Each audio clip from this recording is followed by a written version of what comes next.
प्यारे दोस्तों, आज की इस वीडियो में हम आपको सुनाएंगे हज़रत शेख अब्दुल कादिर जिलानी रहमतुल्लाह अलैहा का वो वाक़या जब एक शख्स ने आपको ठंडे पानी में धक्का दे दिया और इसके बाद इसका क्या अंजाम हुआ। और इन 5000 अल्लाह वालों का जो अपनी कब्रों में जिंदा होकर बाहर निकले और एक पत्थर के हाथ का जो कमर से बाहर निकला, ये वाक़या बहुत ही हैरत अंगेज है। इसलिए मेरी आपसे गुजारिश है कि इस वाक़े को मुकम्मल तौर पर समझने के लिए इस वीडियो को आखिर तक जरूर। मोहतरम नाजरीन, ये सरकार बगदाद गौसुल आजम रहमतुल्लाह अलैह की जवानी की दावत थी। हर शागिर्द की तरह आप भी अपने काबिल उस्तादों के साथ रहे, लेकिन अल्लाह पाक ने आपको ऐसी खूबी अता की कि बचपन से ही वलायत का रुतबा हासिल हो गया। बगदाद शरीफ पहुंचने के बाद मदरसा निजामिया में दाखिला लिया। हर आलम और इसके माहिर बाकमाल उस्ताद से पढ़ा। इल्म हासिल करने के साथ साथ आप खूब इबादत किया करते थे।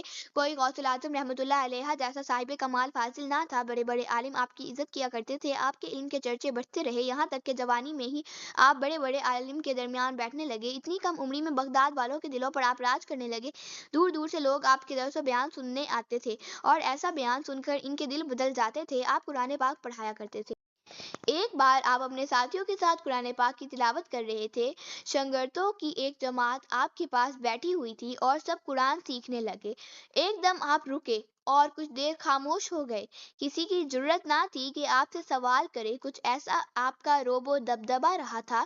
कुछ देर के बाद आपने फरमाया कि अब मुझे कब्रिस्तान जाना पड़ेगा। साथियों ने अर्ज की, हजरत क्या मामला हुआ है? खुदा ना ख्वास्ता कोई खौफ तो नहीं हो गया? आपने फरमाया, अभी फौत नहीं हुआ, बल्कि इनका विसाल बहुत साल पहले हो चुका है। वो अर्ज गुजार हुए कि आप किसकी बात कर रहे हैं? आपने फरमाया, मेरे उस्ताद शेख हम्माद रहमतुल्लाह अलैह की बात कर रहा हूँ। चलो मुझे उनकी कब्र पर जाना है। सब तैयार हो गए और आपके साथ कब्रिस्तान की तरफ बढ़ गए। आप चेहरे पर फिक्र लिए आगे बढ़ते जा रहे थे।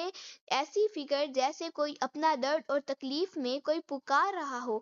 आप जल्द से जल्द इनकी कब्र पर पहुंचना चाहते थे। कब्रिस्तान के पास पहुंचकर आप कुछ देर रुके और साथियों से फरमाया कि आप लोग जल्द बाहर चले जाएं, मुझे यहाँ इस साहिब कब्र के साथ कुछ वक्त गुजारना है। वो लोग आपके हुक्म पर कब्रिस्तान से बाहर चले गए। आप बहुत देर तक हजूर बगदाद सैयद हम्मूद उद्दीन रहमतुल्लाह अलैह की कब्र पर तशरीफ रहे।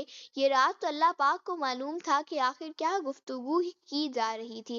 जब आपको बहुत देर हो गई और कब्रिस्तान से बाहर ना आए तो साथियों को परेशानी हुई कि इतना वक्त क्यों लग रहा है। बोला गया कि कोई एक जाए और देख कर आए। एक साथी आपको देखने गया और देखा कि आप किबला रुख कर नमाज पढ़ रहे हैं, सर झुकाए आंखें बंद किए हुए दुआ कर रहे हैं। इस दुआ में इतनी ताकत थी कि अचानक एक करिश्मा हुआ कि शेख हम्माद की कब्र के अंदर से नूर फूटने लगा, जिससे आसपास की सब कब्रें भी रोशन हो गई। वो मंजर इतना हसीन और दिलकश था। वो शख्स इस नशे में खो गया। सैयदना पीरान पीर दस्तगीर गौसुल आजम रहमतुल्लाह अलैह दुआ करते रहे। इतनी तरफ थी कि आंसू बहते जा रहे थे और दुआ या कलमा लब मुबारक से निकलते जा रहे थे। साथी समझ ना सके और इतनी शिद्दत से दुआ मांगने का मकसद क्या था। आखिर क्यों हजूर गौसे पाक रहमतुल्लाह अलैह इतना रो रहे थे। जब इस शख्स को थोड़ा खुशी हुई तो कब्रिस्तान से बाहर आ गया। जबान बंद, दिल हैरान, ये शान वलायत देखी। गौसुल आजम की वो सवाल दिल में लिए बस आपका मुंतजिर था। जब गौसुल आजम रहमतुल्लाह अलैह कब्रिस्तान से बाहर आए तो आपसे पूछेंगे आखिर इस दुआ को करने का क्या मकसद था। काफी देर बाद आप कब्रिस्तान से बाहर आए और चेहरे पर दिल टूटने वाली मुस्कुराहट थी। इतना इत्मीनान देखकर वो लोग पूछने के लगे, हजरत गौसुल आजम अब्दुल कादिर जिलानी रहमतुल्लाह अलैह क्या बात है? तो आपने फरमाया, हाँ बस खुश आबरी है। साथियों ने पूछा, कैसी खुश आबरी? हजरत ने फरमाया, तुम सब जानते हो मेरे रूहानी उस्ताद थे। जब मेरा नौजवानी का दौर था और अल्लाह पाक के करम से जो इल्म पाने के लिए मैं बगदाद आया था वो नसीब भी हुआ, तब मुझे महसूस हुआ कि एक रूहानी उस्ताद हों जिनसे मेरी मुलाकात भी हो जाए। मैंने अल्लाह पाक के आगे झुक कर दुआ मांगी, अल्लाह पाक मुझे ऐसी हस्ती अता कर दे और जिसके साथ मैं रह कर मजीद निखर जाऊं। बारगाह इलाही में दुआ कबूल हुई। हजरत शेख हम्माद रहमतुल्लाह अलैह की सोबत से मिलने वाले फैज़ से मेरे दिल में इश्क इलाही उभर गया। मेरे साथ शेख के और भी शागिर्द हुआ करते थे और एक बार हम किसी नहर के पास से गुजर रहे थे। ये रात का वक्त था और हम सब अल्लाह का जिक्र करते हुए वहां से जा रहे थे। अचानक शेख ने अपने दाएं हाथ से मुझे नहर में धक्का दे दिया। सर्दी का ये मौसम था। नहर में गिरने से मेरे سنے کپڑے گیلے ہو گئے، ٹھنڈی ہوائیں مجھے کپکپا رہی تھی، پر میں خاموش رہا۔ میں نے انہیں کچھ نہ کہا، نہ غصہ کیا، نہ عمل برا لگا۔ پھر شیخ پیار سے میرے پاس آئے اور فرمایا، اے عبدالقادر، ہم آپ کا امتحان لے رہے تھے، اور آپ اس امتحان میں ہم دیکھنا چاہتے تھے کہ آپ کی پہنچ کہاں تک ہے، اور آپ کی تو شان ہی اللہ پاک کے یہاں بہت بلند ہو چکی ہے۔ اللہ تعالیٰ آپ سے بہت محبت کرتا ہے۔ اتنی کم عمری اور جوانی میں ایسا مرتبہ ہر کسی کو نہیں ملتا۔ ہم نے آپ کا ثمر بھی دیکھا ہے، ہم نے آپ کا وہ علم بھی دیکھا، اور بس پتہ چل گیا کہ اللہ پاک نے آپ کو کیا رتبہ عطا کیا ہے۔ اب شیخ نے کسی دشمنی یا بغض یا جلن میں ایسا نہیں کیا تھا، بس دیکھنا چاہتے تھے کہ میرا یہ شاگرد کس مصنف پر ہے، جو انہوں نے دیکھ بھی لیا۔ پھر سلسلہ یوں ہی چلتا رہا، اور یہاں تک کہ شیخ حماد کا وصال ہو گیا، اور میں آج پھر ان کی قبر پر پہنچا تاکہ ان کے لیے دعا کر سکوں۔ اسی لمحے الہام ہوا، میں نے آنکھیں بند کر لی۔ میں غور کرنا چاہتا تھا کہ شیخ مجھ سے کیا کلام کرنا چاہتے ہیں۔ ایک دم شیخ کی آواز آنے لگی، اے عبدالقادر، بہت دن بعد آئے ہو۔ مجھ سے ان کا کلام جاری رہا۔ پھر جب میں نے آنکھیں کھولی تو دیکھا کہ حضرت بہت خوبصورت باغ میں ٹھہرے ہوئے ہیں، شاندار لباس پہنا ہوا ہے۔ اللہ پاک نے انہیں جنت کے اعلی مقام میں محل بھی عطا کیا تھا۔ ایک دم میری نظر ان کے دائیں ہاتھ پر پڑی تو وہ ہاتھ پتھر کا ہو چکا تھا، یعنی بے جان تھا۔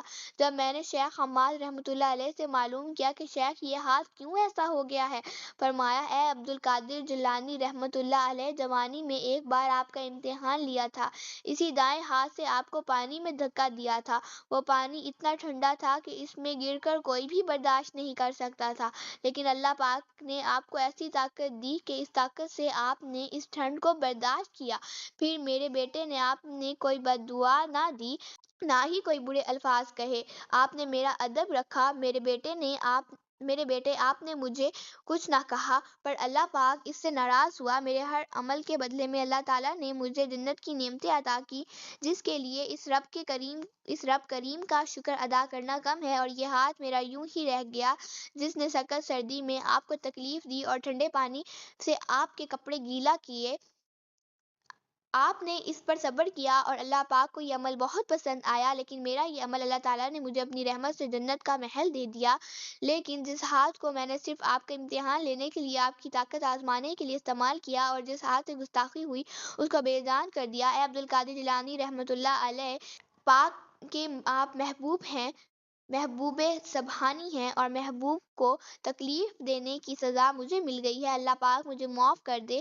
آپ کی ہر دعا قبول کی جاتی ہے، میں جانتا ہوں آپ میرے حق میں بھی دعا قبول کی جائے گی۔ غوث اعظم نے فرمایا کہ مجھے بہت دکھ ہوا کہ ان کا دایاں ہاتھ میری وجہ سے ایسا ہو گیا ہے، جبکہ میں نے تو کوئی بد دعا نہ دی تھی، نہ ہی ان کو کوسا تھا، نہ ہی دل میں کوئی برائی رکھی۔ استاد کا احترام بہت ضروری ہے، یہ سب تربیت کا حصہ ہوتا ہے۔ اپنے استاد کو اس درد میں دیکھ کر مجھ سے برداشت نہ ہوا۔ کیسے برداشت ہوتا ہے جب سامنے وہ شخص اتنا گہرا ہو؟ پر بس پھر میں نے ان کے لیے دعا کرنی شروع کر دی اور کہا، اے میرے پیارے اللہ، اے قادر مطلق، تیرے یہاں ہر شے کی قدرت ہے، تو چاہے تو کسی کو بھی دنیا کی بھلائی عطا ہو جائے، تو چاہے تو جنت میں جگہ مل جائے۔ یا رب دو عالم، تو رحیم و کریم ہے، رب واحد ہے، ذوالجلال ہے، رب العالمین ہے۔ شیخ کو تو نے جنت کی سب نعمتیں دی، پھر یہ پتھر کا ہاتھ بھی نرم کر دے تو ان کو صحیح کر دے۔ تجھے تیری رحمت کا واسطہ، تیرا یہ عبدالقادر تب تک تیری بارگاہ سے نہیں جائے گا جب تک تو اس عاجز بندے کی دعا نہ سن لے۔ انہوں نے میرا امتحان لینا چاہا، تب ہی ایسا کیا، مقصد تکلیف دینا نہیں تھا۔ یہ تو مجھ سے بہت محبت کرتے ہیں۔ رب تعالیٰ، میں دعا مانگتا ہوں، اور مجھے یقین ہے کہ تو میری دعا قبول کرتا ہے، اور آج بھی تو میری دعا سنے گا۔ جب میں دعا کرتا رہا تو میرے ساتھ اولیاء کا ملین بھی شامل ہونے لگے، اور وہ سب اپنی قبروں میں سوئے ہوئے تھے، لیکن سوتے ہوئے بھی ان کو میری آواز آ رہی تھی۔ سب میرے ساتھ اللہ بقا کی عظیم بارگاہ میں حاضر تھے، سب نے اپنی طرف سے دعا کی۔ یہ کوئی ایک دو کامل والی نہیں تھے، بلکہ 5000 ولیوں نے اپنی قبروں سے دعا کی۔ جب میرے ساتھ وہ بھی دعا میں شریک تھے، جب 5000 ولیوں کی سفارش لگی، اللہ ذوالجلال کے جلال میں کمی آئی۔ اس غفار اور جبارت نے، مالک قدوسی نے آخر دعا قبول کی۔ پھر کہیں جا کر شیخ صاحب کا دایاں ہاتھ اپنی پہلی والی حالت میں آ گیا۔ اللہ پاک نے مجھے مایوس نہ کیا، بے شک اللہ تعالیٰ کی طاقت بہت بڑی ہے، ہم سب اس کے محتاج ہیں، اس کی بخشش کے طلبگار ہیں، اور اس نے ہماری دعا سن لی۔ یہ شان کریمی ہے میرے رب کی، سبحان اللہ۔ تو میرے پیارے دوستو، آج کی ویڈیو میں اتنا ہی۔ مزید ایسی ہی اسلامک ویڈیوز حاصل کرنے کے لیے ہمارے اس چینل کو سبسکرائب کریں۔